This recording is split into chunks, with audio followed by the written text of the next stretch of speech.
بسم اللہ الرحمن الرحیم۔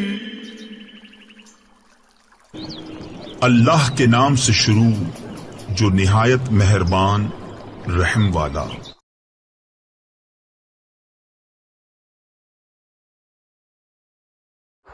مدینہ منورہ میں جب رسول اللہ مبارک کے سامنے مکے کا ذکر ہوتا تھا صحابہ تڑپ اٹھتے تھے۔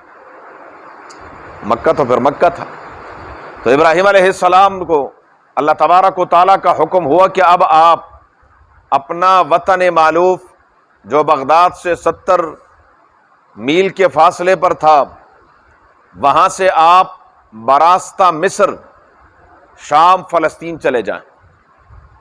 ابراہیم علیہ السلام نے اپنے اہل و عیال کو لیا، اپنی اہلیہ حضرت سارہ رضی اللہ تعالی عنہ اور ایک بھتیجے حضرت لوط علیہ السلام، بس اس کے علاوہ ابراہیم علیہ السلام پر پوری قوم میں کوئی ایمان نہیں لائے تھے۔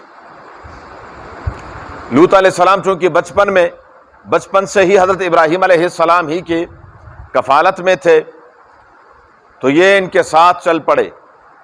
مصر میں راستے میں شرق اردن کا واقع جو علاقہ پڑتا ہے بحر میت، وہاں ایک متمدن قوم آباد تھی۔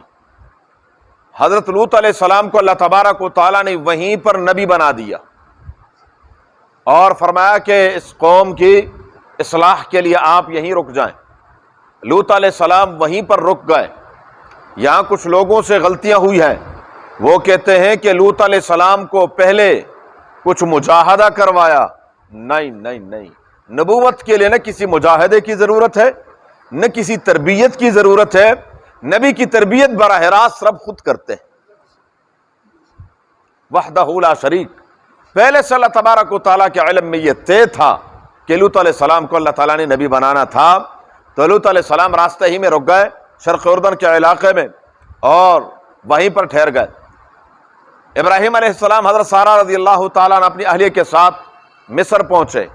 مصر کا بادشاہ، اس کے اخلاق ٹھیک نہیں تھے، اور وہاں صورتحال یہ تھی کہ جب اگر کوئی شخص یہ کہہ دیتا کہ یہ میاں بیوی ہیں، تو پھر وہ اس کی بیوی کو برائی کے بغیر نہیں چھوڑتا تھا۔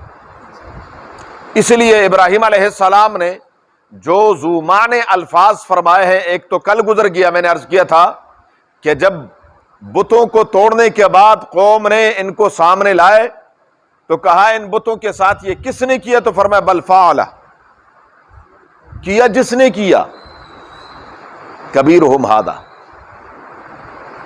بڑا یہ ہے سے پوچھ لو، اپنا نہیں بتایا کہ میں نے کیا، یہ زمانہ لفظ۔ ایسے ہی یہاں پر بھی جب پوچھا کہ یہ آپ کی کیا ہیں، فرمایا میری بہن ہے، اور اس میں کوئی شک نہیں کہ دینی بہن تھی حضرت ابراہیم علیہ السلام کی۔ ہم سب دینی، انما المؤمنون اخوۃ، ہم سب کیا ہیں؟ بھائی ہیں، دینی بھائی ہیں۔ تو یہ دینی بہن تھی، لیکن بہرحال بعض روایت میں یہ بھی ہے کہ جب وہ بادشاہ قریب ہونے لگا تو وہ شل ہو گیا۔ جب شل ہوا تو رونے لگا کہ خدا کے لیے میرے لیے دعا کریں کہ اللہ تعالیٰ مجھے ٹھیک کر دے، بس میں یہ ارادہ نہیں کروں گا۔ خیر، حضرت سارہ رضی اللہ تعالیٰ عنہ نے اللہ تعالیٰ سے دعا کی، وہ ٹھیک ہو گیا، اور پھر اس نے ان کو ایک خادمہ دی، حضرت ہاجرہ رضی اللہ تعالی عنہ، جو کہ اس وقت لونڈی تھی لیکن حقیقت میں شہزادی تھی۔ ہاجرہ رضی اللہ تعالی عنہ، پرانے زمانے میں جب لڑائیاں ہوتی تھی تو لڑائیوں میں جو ایک طرف سے فوجیں بادشاہ دوسروں پر قابض ہو جاتے تھے، غلبہ پا لیتے تھے، تو وہاں کے تمام لوگوں کو، تو اس میں بادشاہ کی بہنیں، ان کی بیٹیاں، یہ بھی ان کے پاس قیدی بن کر آ جاتے تھے۔ تو یہ ایک بادشاہ کی بیٹی تھی، شہزادی تھی، اور اس مصر کے بادشاہ نے اس کو لونڈی بنایا تھا، لیکن جب حضرت سارہ رضی اللہ تعالی عنہا کا وہ کرامت ان کی دیکھی تو انہوں نے وہ پیش کر دی کہ یہ آپ کی خادمہ ہے اور خدمت کے طور پر ان کو لے لیں۔ یہ ایک اور آزمائش تھی۔ وہاں سے حضرت ابراہیم علیہ السلام حضرت سارہ اور ہاجرہ کو لے کر فلسطین پہنچے۔ یہاں حضرت سارہ رضی اللہ تعالی عنہا نے حضرت ہاجرہ رضی اللہ تعالی عنہ حضرت ابراہیم علیہ السلام کو دے دی، اور ابراہیم علیہ السلام نے حضرت ہاجرہ رضی اللہ تعالی عنہ کے ساتھ نکاح کر لی۔ نکاح ہوا، یہاں سے ایک تیسری آزمائش شروع ہو گئی۔